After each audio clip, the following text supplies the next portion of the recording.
తెలంగాణ ఇస్తే నేను పొద్దున హైదరాబాద్కి వెళ్ళినప్పుడు చూసిన ఆయన మతం మీద పండుకొని గడ్డ పెట్టుకొని ఇప్పుడు మామూలుగా పండుకొని పెద్దవలసి దీక్షా దివస్ అంట.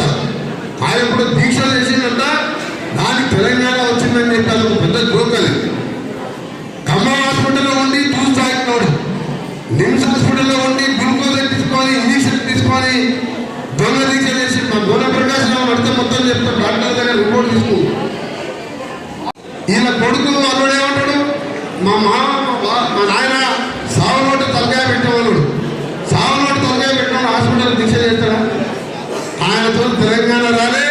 అది సోనియా గాంధీ మన కోసం తెలంగాణ ఇచ్చింది, 4 కోట్ల మంది బాగున్నారని ఇచ్చింది.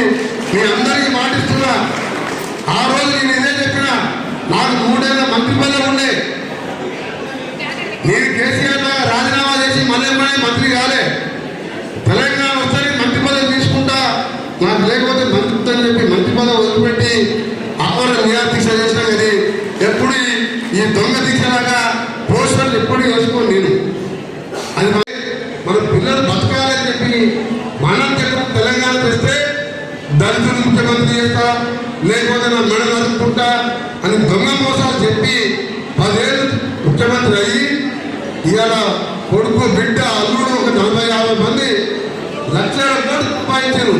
అది పేదవాళ్ళకి ఏం ఒరిగింది. అందరితో ఇంద్రమ్మ రాజ్యం వచ్చి ఇవాళ 5 లక్షలు ఎందుకు కట్టాలి, గ్యాస్ సిలిండర్ 5 వందలకి ఇవ్వాలి అని ఎన్నో 2 లక్షల రూపాయలు రుణమాఫీ. ఆయన లక్షల రూపాయలనే 5 ముక్కలు చేసి సంవత్సరానికి 20,000. వచ్చే వారం ఇంకా సంక్రాంతి లోపు ఎకరానికి 7,500 రూపాయల లెక్క ఈ స్కీములని పెట్టావు. ఆ దుర్మార్గులు చేసిన అప్పులకు మిత్తిని కట్టున్నాం. ఇన్ని చేసుకుంటూ ఒక్కొక్కటి చేయాలంటే 10 ఏళ్ళు ఏం చేయగలడు? 9 నెలలకే రోడ్డు మీద పడి బాగోగులు పొత్తులు వెళ్తే పిచ్చి పుట్టల్లో ఒకడే ఒకరుడిగా ఇష్టం ఉన్నట్టు తిప్పుడు ఒకటి. మీ అందరికీ మాటిస్తున్నాం, తెలంగాణ వచ్చిన పార్టీ కాంగ్రెస్ పార్టీ మినిస్టర్గా నేను కానీ మా ఎమ్మెల్యేలు కానీ మేము అబద్ధాలు చెప్పాం. కాంగ్రెస్ పార్టీ ఒకటే మాట, అందరూ బాగుండాలని కోరుకునే పార్టీ. అయినా సోనియా గాంధీ తెలంగాణ ఎందుకు ఇచ్చిందంటే 4 కోట్ల మంది కోసం ఇచ్చింది. అలాంటి పార్టీ రేవంత్ రెడ్డి గారి నాయకత్వంలో రేపు నిజామాబాద్లో మన ఎమ్మెల్యేలు అందరు ముఖ్య నాయకులు వస్తున్నారు. లక్షల మంది సంవత్సరంలో రైతు సభ జరుపుకోబోతున్నాం. ఎందుకంటే రైతు భరోసా 7,500 ఎకరాలకు ఇవ్వడంతో పాటు రైతులకు ఇంకా ఏం చేయాలి, రైతు ఏ విధంగా మొత్తం ఒత్తులకి బయటపడాలని రేపు మనం రైతులకు చేసిన కార్యక్రమాలతో పాటు ఇంకా చేయవలసిన కార్యక్రమాలని రేపు ప్రోగ్రాం పెట్టి ఎంత మోసం చేసినట్టే ధరల మీద ఆ నాయకులు దోసుకొని తినుడు తప్ప ఇంకో పని చేయలేము. అంత దరిద్రమైన పాలన నేను 30 ఏళ్ళు ఎమ్మెల్యేగా ఉన్నోని ఎప్పుడూ చూడలే. ఇవాళ మా ఎమ్మెల్యేలు కానీ మంత్రులను కానీ 24 గంటలు కష్టపడుతున్నాం. పైసలు లేకుండా అక్కడో ఇక్కడో తెచ్చి రోడ్లు వేయాలి, ఇల్లు కట్టాలి, మహిళలకు ఉచితంగా సిలిండర్లు ఇవ్వాలి, ఎన్ని చేయాలని ఆలోచన ఉన్నది. వెనుక ముందు అయినా సరే అన్ని కార్యక్రమాలు చేస్తామని.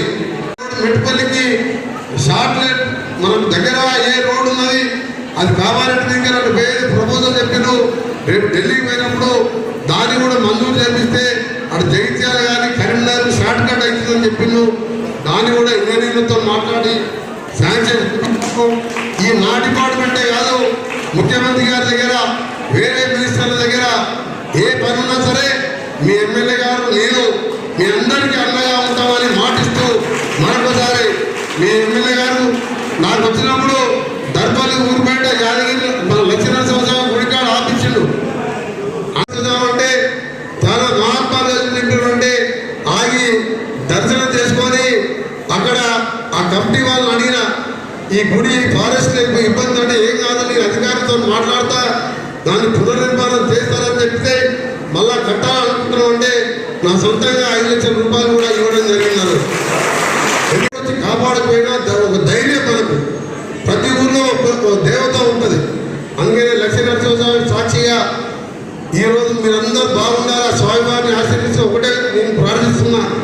ప్రజలందరూ పేదవాళ్ళు రైతులు బాగుండాలని ఆ స్వామివారిని కోరుకుంటూ మళ్ళా రోడ్లు పెట్టినప్పుడు ఆ గుడి పునర్నిర్మాణం అయినాక మళ్ళా మీ దగ్గరికి వస్తాం. ఆ దర్శనం స్వామివారిని కూడా దర్శనం చేసుకుంటామని తెలియజేసుకుంటూ మరొకసారి మీ ఎమ్మెల్యే మా ఎమ్మెల్యే గారికి మనస్ఫూర్తిగా ధన్యవాదాలు తెలియజేసుకుంటూ